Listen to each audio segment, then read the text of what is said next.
Elle arrive.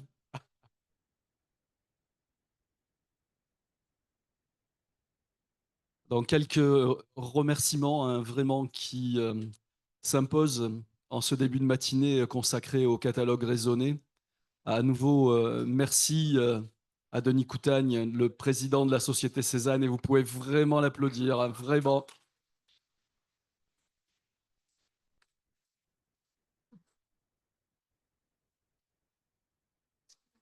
Parce que je pense que vous appréciez tous, là, depuis 2 jours, la qualité de ce colloque, de ces intervenants et bien sûr l'organisation mise en place par la Société Cézanne. Merci à Philippe, merci à Rosella, merci également à l'équipe qui nous accompagne au niveau de la technique, le FPP. Et merci à notre élue Marie-Pierre Sicard-Desnuel qui est présente et qui montre effectivement tout l'enthousiasme et la passion de la ville aux côtés de Madame le maire d'Aix-en-Provence à porter et à finir ce projet de réhabilitation de la Bastide du Jas de Bouffan, de son auditorium aujourd'hui et demain, de son centre de documentation et de recherche césanien, qui est l'outil que nous attendons tous pour y gérer le savoir césanien. Et ceci fait le lien effectivement avec le catalogue raisonné. Donc ce matin, je vais accueillir trois intervenants. Donc il y a Michaela Bassou, la première, Jane Warman et Fabienne Ruppen, qui viendront effectivement parler des différents catalogues raisonnés de l'œuvre de Cézanne. Le premier catalogue, vous le savez, c'est celui que Leonello Venturi a publié avec l'aide de Rosenberg en 1936. Et pendant de nombreuses années, ce catalogue, composé de 2 volumes, un de texte et un autre d'images, de visuels, a été la référence absolue jusqu'à ce qu'en 1973 apparaisse un premier catalogue, celui d'Adrien Chapuis, consacré aux aquarelles au dessin pardon, de Paul Cézanne. 1213 dessins sont référencés à l'intérieur de ce catalogue. Et puis, 10 ans après, dans un catalogue unique, nous sommes en 1983, c'est le travail remarquable de John Rewald, cette fois-ci effectivement sur les aquarelles, qui sera complété en 1996 par celui qu'on a appelé le New Rewald, mais auquel ont collaboré Jane Warman, ici présente, Monsieur Fackenfeld et John Rewald. Et puis, ces catalogues, effectivement, que j'ai pu, moi, consulter pendant des années lorsque je suis arrivé à l'atelier de Cézanne, ont leurs limites, c'est-à-dire qu'ils sont imprimés sur du papier. Et depuis 2014, effectivement, eh bien, on va retrouver à nouveau Jane Warman et ce rôle considérable donc, qu'elle a joué auprès de John Rewald avec David Nash donc, pour mettre en ligne l'ensemble des données, ce qui permet effectivement de pouvoir les mettre à jour régulièrement. Et le catalogue raisonné en ligne est effectivement cet outil extraordinaire qui maintenant va permettre d'adapter le savoir à cet outil de diffusion du savoir. Donc un grand merci à Jane Warman, un grand merci effectivement à David Nash et à Walter Feckenfeld pour ce travail énorme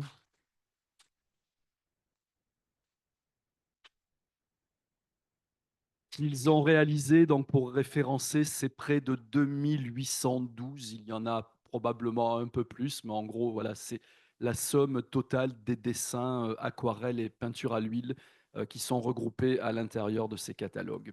Et donc la première intervenante ce matin, donc c'est Michaela Bassou. Michaela Bassou, donc son intervention va porter sur Cézanne, son art, son œuvre, naissance du premier catalogue raisonné de Paul Cézanne par Lionello Venturi. Michela est historienne de l'art et titulaire d'un doctorat en histoire de l'art obtenu en 2016 à Rome avec un projet intitulé Cézanne, son art, son œuvre, donc naissance du catalogue raisonné ou d'une fortune critique menée au sein des archives Leonello Venturi où elle a été assistante et collaboratrice pendant plusieurs années. Je lui passe donc la parole pour 30 minutes. Merci Michel. Bonjour à toutes et à tous. Je vais lire en français, donc pardonnez-moi, s'il vous plaît. Je suis ravie de participer à cette journée où le centre de recherche voit enfin le jour et je suis particulièrement heureuse de parler de la naissance du premier catalogue raisonné de Paul Cézanne aujourd'hui même, car nous sommes à la veille d'une date très importante. puisque l'année prochaine, 2026, Cézanne, son œuvre fêtera 90 ans depuis sa publication. Comme nous le verrons, il existe un fil rouge qui relie ses premiers catalogues raisonnés publiés en 1936 à celui que nous avons aujourd'hui en ligne, ce qui fait du catalogue raisonné de Cézanne l'un des plus anciens du genre. Lorsque j'ai participé à la conférence sur le jazz de Buffon en 2019, je vous avais laissé avec cette citation de l'essai critique qui ouvre le catalogue raisonné. On a écrit bien des fois sur Cézanne, presque toujours dans une intention de polémique, pour l'exalter ou pour le condamner. Mais le moment est venu de nous dégager de ces préjugés, de demeurer indifférents à la modernité, au caractère contemporain de l'art du maître, de distinguer sa théorie ou son goût de son art et l'individualité de l'homme de la personnalité de l'artiste, pour nous occuper uniquement de la façon dont sa manière de sentir s'est réalisée en peinture. Nous devons parler de lui comme de Giotto, de Tiziano ou de Rembrandt. On ne discute pas pour savoir s'ils ont été ou non des artistes, on cherche à comprendre comment ils ont été des artistes. C'est l'unique moyen de clore la série des chroniques et des histoires oratoires et de commencer une série d'études sur la véritable histoire de l'artiste. Venturi ouvre donc le catalogue raisonné en déclarant immédiatement et explicitement les intentions de ce travail. Un an auparavant, dans une lettre datée janvier 1935, il avait écrit à Bernard Berenson « Vous me demandez mes nouvelles. Eh bien, j'ai considérablement changé les domaines de mes études et je me suis entièrement consacré à la peinture moderne. J'ai voyagé pendant 6 mois pour voir des peintures françaises modernes à travers la Suisse, les Pays-Bas, l'Allemagne, la Russie et les États-Unis. J'ai rassemblé de nombreuses photographies des peintures et des dessins de Cézanne. Comme les peintres modernes n'ont pas encore été étudiés avec la discipline de l'historien de l'art, j'espère pouvoir dire quelque chose de nouveau et d'intéressant à leur sujet. Pourquoi donc ces changements d'intérêt de la part de Venturi, qui jusqu'à présent s'était intéressé aux origines de la peinture vénitienne, à Giorgione, Caravaggio, Leonardo da Vinci? Une allusion à son nouvel intérêt pour la peinture moderne française apparaît déjà en 1926. Dans la publication Il gusto dei primitivi, les goûts des primitifs, dans laquelle Venturi établit par exemple un parallèle entre Giotto et Cézanne. En 1929, il publie un premier essai sur Manet, mais ce n'est qu'au début des années 30 que ce tournant devient définitif, c'est-à-dire avec le début de son exil en France. En août 1931, Benito Mussolini impose en effet à plus de 1200 professeurs d'université italienne de prêter serment de fidélité au régime fasciste. Venturi est l'un des 12 seuls à refuser. Il s'exile alors volontairement à Paris jusqu'en 1939 et puis part aux États-Unis. Il ne revient en Italie qu'à la fin de la Seconde Guerre mondiale, en 1945. Sa vie en France lui permet de familiariser facilement avec la peinture moderne, en particulier impressionniste. Et ces années sont marquées par de nombreux voyages, notamment à l'étranger, afin de voir en vrai la plupart des œuvres nécessaires à la rédaction du catalogue raisonné de Cézanne, que Venturi commence en 1932 et espère terminer en 1935. Pour retracer ces nombreux déplacements, il faut croiser la correspondance conservée dans différentes archives. Les archives Venturi et les archives centrales de l'État à Rome, les archives d'Adolfo Venturi à l'Université normale de Pise, les archives privées de la famille Marschutz par l'intermédiaire de notre ami Anthony Marschutz, les fonds Fritz Novotny à l'Institut d'histoire de l'art de l'Université de Vienne. Je m'apprête à partir pour un long voyage en Suisse, en Allemagne et en Russie. Je vais voir des œuvres de Cézanne afin de terminer une monographie sur les maîtres. Je serai de retour début octobre. L'année prochaine, je compte voyager beaucoup moins et rester à Paris pour écrire mon livre sur tous les Cézanne que j'ai revus. J'ai déjà 1300 photographies de Cézanne. C'est un travail considérable, mais cela ne m'effraie pas. J'ai vu en Russie 24 Cézanne, parmi les plus beaux. J'en ai vu beaucoup aux Pays-Bas, en Suisse et en Allemagne. Et maintenant, je me prépare à aller en voir en Amérique. Je travaille et je vais bien. J'ai beaucoup de Cézanne et plus généralement des peintures françaises modernes. Et le 21, je pars pour Pittsburgh, Washington, Baltimore, Philadelphia, New Haven, Providence, Boston, Buffalo, Cleveland, Detroit, St. Louis et Chicago. J'ai trouvé ici beaucoup de Cézanne, c'est un terme magnifique, accompagné de nombreuses courtoisies par intérêt et de plusieurs impolitesses par jalousie. Dans le travail de Venturi sur le catalogue raisonné, le 1934 est une année cruciale car nous savons, grâce à la correspondance en possession d'Anthony Marschutz, que c'est l'année où Venturi rencontre Léo Marschutz et le jeune John Riwald au Château Noir lors de ses voyages en Provence. Il est évident que Marschutz et Riwald sont immédiatement informés du travail de Venturi sur le catalogue raisonné et mais ils les décrivent déjà comme très engagés dans l'aspect scientifique de son travail. Quand les tableaux ont été peints, qu'il les possédait et les possède, s'ils sont authentiques, etc. Novotny, qui travaille à distance avec Marschutz et Riwald à ce moment-là, ne sera informé qu'à la fin de l'année par une lettre de John Riwald. Je vous prie de garder cela strictement confidentiel, mais je vous informe que Venturi travaille actuellement un catalogue d'œuvres qui se distingue des autres catalogues similaires en cours d'élaboration ici et là, car il est pratiquement terminé et sera publié dans tous les cas l'année prochaine. Dans cette même lettre, deux des principales raisons justifiant la collaboration avec Venturi sont également très bien expliquées, à savoir tout d'abord la nécessité de trouver des reproductions photographiques des œuvres, mais aussi la certitude qu'ils représentaient en termes de possibilités économiques pour pouvoir mener à bien d'éventuels travaux. Depuis que j'ai fait la connaissance de M. Venturi, nous avons naturellement échangé à plusieurs reprises du matériel et très généreusement, il m'a mis à disposition toutes ces photos. Il devrait y encore avoir actuellement entre 1400 et 1600 et m'a parfois même laissé des doublons, etc. D'ailleurs, je lui ai récemment réduit l'appareil, mais pas tout à fait de mon plein gré. En effet, j'avais découvert chez un célèbre marchand parisien 114 croquis jamais publiés et 3 carnets que j'avais été autorisé à photographier, à condition de lui laisser quelques copies en échange. Malheureusement, il s'agissait d'une affaire de plusieurs milliards de francs. Je n'avais donc d'autre choix que d'en parler à Venturi et de lui laisser le matériel. En échange, j'aurai une copie gratuite de chaque photo et l'autorisation de publier environ 25%. Le reste apparaîtra pour la première fois dans les catalogues. Dans la correspondance que Lionel Venturi entretient entre 1935 et 1936 avec son père Adolfo Venturi, qui était historien de l'art, et son élève Mary Pitaluga, on trouve quelques réflexions sur le déroulement des voyages, notamment en Provence, sur le travail au catalogue. Mon Cézanne avance bien, mais c'est très long. Quand il s'agit d'illustrer 1500 œuvres, de les identifier parmi celles exposées dans le monde entier jusqu'à Tokyo, le travail est très lourd. Je me suis promenée en Provence jusqu'à hier soir et maintenant je me remets au travail. Avant-hier, j'ai terminé la correction de Cézanne. Avec quel soulagement, tu peux l'imaginer. J'ai dû vérifier plus de 10 000 citations dans le catalogue raisonné. Cette semaine, je pense corriger les éprouves de la bibliographie et compiler les index. Pour vous donner quelques exemples significatifs de la manière dont Venturi a mené à bien son travail, qui a duré au total 4 ans, j'ai choisi de vous montrer les documents produits pour 2 des 3 collections que Venturi mentionne comme incomplètes, collections dont nous avons d'ailleurs entendu parler jeudi.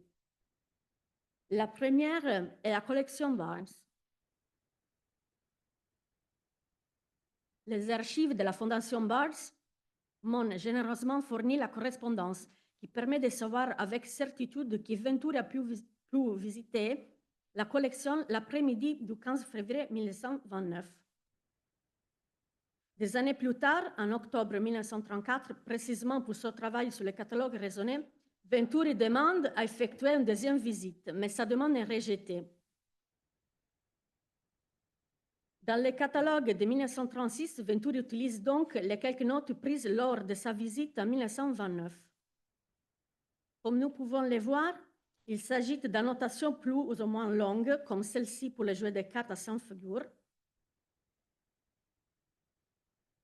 Et ça, il s'agit des croquis que Venturi réalise devant l'œuvre et dans laquelle il note les couleurs.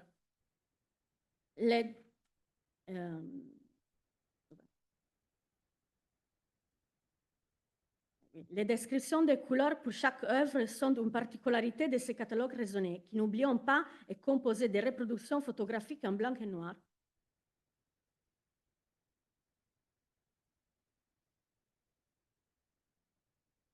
La deuxième collection incomplète est celle de Lozer à Florence. Venturi étant en exil à Paris, il ne pouvait se rendre en Italie pour voir les œuvres et demande donc à des connaissances d'antécédés auprès de Madame Lozer afin d'obtenir des informations sur les œuvres ainsi que des reproductions photographiques. C'est finalement son ami Matteo Marangoni, également historien de l'art, qui travaille ces dernières années à Florence, qui vient en aide à Venturi. Voici la lettre qu'il envoie. Cher Venturi, sans attendre ta réponse, j'ai profité du fait que Lozer était à Florence et ce matin, j'ai pu aller voir les Cézanne pour la 4e fois. Pour ne pas l'alarmer, je lui avais téléphoné pour lui dire que j'avais seulement besoin de quelques notes sur la couleur. Quand je suis arrivée, on m'a dit qu'elle était au lit parce qu'elle était indisponible. Et ravie, je me suis mise à copier 4 tableaux. Quand elle est entrée et voyant que je l'ai copié, elle s'est fâchée en disant qu'elle avait compris que je ne prendrais que quelques notes sur la couleur. Je lui ai alors demandé si elle m'autorisait tout de même à continuer mes copies, mais elle a catégoriquement refusé, en invoquant les prétextes habituels selon lesquels il n'est pas possible de donner une idée de l'original et surtout pour respecter les souhaits de son défunt mari qui n'avait jamais voulu qu'il en fasse des copies ou des photographies. Je vous joins donc seulement ces 4 feuilles avec ces gribouillis. Voici les 4 esquisses de Matteo Marangoni, dont les annotations sur les couleurs sont reprises dans le catalogue raisonné.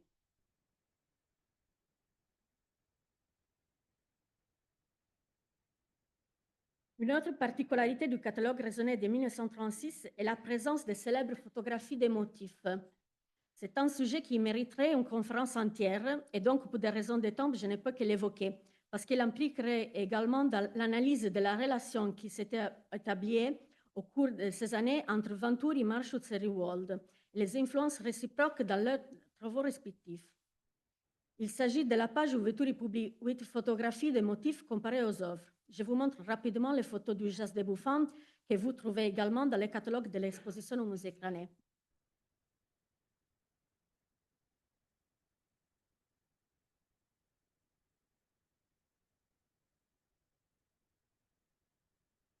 Quels sont donc les matériaux que Venturi a utilisés et produits au début des années 30 pour travailler sur les catalogues raisonnés à cette époque analogique et surtout quelle méthodologie a-t-il suivi pour rassembler et les rédiger?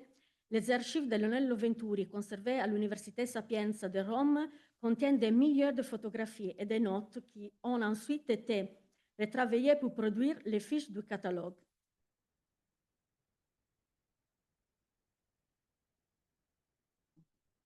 Voici un exemple d'une fiche catalogue originale de la Sainte-Victoire au Grand Pan de la collection Courtauld, numéro de catalogue Venturi 454, dans laquelle les notes de Venturi suivies de la date, 1, 32 et 34, ont été recopiées par son secrétaire Aldo Garosci. À côté des fiches, il y a aussi l'album qui rassemble les reproductions des œuvres classées par thème, avec 7 dossiers principaux divisés à 68 sous-dossiers numérotés qui correspondent aux subdivisions thématiques plus spécifiques. Ce sont les pages de l'album de Charles Buffon. Les titres du catalogue Cézanne, son art, son œuvre reflètent parfaitement la structure éditoriale de l'ouvrage, divisé en 2 volumes. Le premier comprend un important essai critique, L'art de Cézanne, étude critique, suivi des fiches informatives des œuvres, de chaque œuvre. L'œuvre de Cézanne, catalogue raisonné. Et les œuvres sont divisées en 4 périodes. Période académique et romantique, impressionniste, constructif et synthétique. Le second volume présente les reproductions en noir et blanc de plus de 1600 œuvres, dont des peintures, des aquarelles et des dessins. Cependant, Venturi est pleinement consciente que son travail ne peut être considéré comme véritablement achevé et déclare dans la préface: en ce qui concerne le catalogue raisonné, son principal mérite est sa richesse. Toutefois, si riche qu'il soit, il ne peut pas être complet. Nous prions tous ceux qui possèdent une œuvre de Cézanne non cataloguée de bien vouloir nous le faire connaître. Il nous serait agréable de publier d'ici quelques années un supplément complétant le catalogue de tous les Cézannes authentiques. Sa sollicitation est accueillie favorablement et très vite. Les spécialistes commencent à recevoir de nombreuses photographies de la part des collectionneurs qui espèrent voir leur œuvre figurer dans les futurs suppléments au catalogue. Pour obtenir des références officielles concernant le statut de ce travail, il faudra toutefois attendre les années 70, quand Nello Ponente écrit dans le catalogue de l'exposition consacrée au dessin de Cézanne à Rome. Le catalogue général de l'œuvre a été publié à Paris en 1936. La révision de ce catalogue en ce qui concerne les huiles et les aquarelles, révision à laquelle j'ai eu l'honneur de collaborer, avait déjà été achevée avant sa mort en 1961, la mort de Venturi. Le texte critique de cette nouvelle édition a été récemment publié à Genève. Édition Schira, 1978. Ça, c'est la publication à laquelle fait référence Ponente, qui était l'assistant de Lionello Venturi depuis les années 50. Il travaille en synergie entre Venturi et Nello Ponente pour compléter et mettre à jour le catalogue raisonné de Cézanne est resté dans l'ombre pendant plusieurs années et pour différentes raisons. Parmi la correspondance dense et hétérogène présente dans les séries Cézanne des archives Venturi à Rome, il est possible de trouver quelques références chronologiques qui aident à définir la collaboration entre Venturi et Ponente. Ça, c'est le brouillon de la lettre que Ponente envoie à Leo Marschutz, un mois après la mort de Venturi. Monsieur, comme vous le savez peut-être, j'étais l'assistant de Monsieur Leonello Venturi pendant les 10 dernières années. J'ai préparé avec lui la deuxième édition du catalogue raisonné de Cézanne. Je garde un bon souvenir de notre rencontre à Aix en 1966, et donc c'est très probable pour l'exposition. Et encore, comme vous le savez peut-être, cette nouvelle édition du catalogue est signée par M. Venturi et moi ensemble, car j'ai travaillé avec lui à la préparer de 1956. Ponente indique donc 1956 comme la date de début de la collaboration au nouveau catalogue raisonné. Pour retracer ce travail, il faut croiser les documents des archives Venturi à Rome avec les Rewald Papers à Washington, D.C. et la correspondance de Leo Marschutz en possession de la famille Marschutz. Il s'agit d'un sujet très long et complexe auquel j'ai déjà consacré plusieurs publications et conférences, et je suis confiante que nous aurons l'occasion d'entendre cette histoire lors de futures rencontres dans notre centre de recherche. Pour l'instant, je vous dévoile seulement que cette deuxième édition a servi de base au travail de John Rewald pour ce catalogue, dont notre amie Jane Warman nous parlera dans un instant. Je vous montre uniquement les documents de l'archive Venturi de la deuxième édition en édite. Et je vous laisse avec les débuts de la préface, jamais publiée. Ce sont les fiches de la deuxième édition. Les frontispices de la deuxième édition qui devait être publiée par la New York Graphic Society. Et la préface inédite. En 1936, j'ai publié un livre sur Cézanne, son art, son œuvre, avec un catalogue raisonné. Après 25 ans, il fallait revoir les données et ajouter les nouvelles peintures et aquarelles qui avaient paru surtout à la suite de la mort d'Ambroise Vollard en 1939. On a décidé d'exclure de ces livres les dessins de Cézanne parce qu'après 1936, on a publié des carnets entiers de l'artiste qu'on ne pouvait pas publier à nouveau. Notre tâche a été de rédiger un catalogue aussi complet que possible des peintures à l'huile et des aquarelles. La tâche avait été très lourde en 1936, elle était plus lourde encore maintenant. C'est M. Nello Ponente qui a été un collaborateur précieux pour cette nouvelle édition. C'est à moi qui revient la critique et la responsabilité du choix de peinture. M. Ponente a rédigé le catalogue raisonné et dans ses bouts, il a voyagé partout en Europe et aux États-Unis. Pour fixer les variations dans les propriétés des tableaux, M. Ponente a dû faire œuvre de recherche patiente et aussi investiguer comme un détective. Merci. Bravo.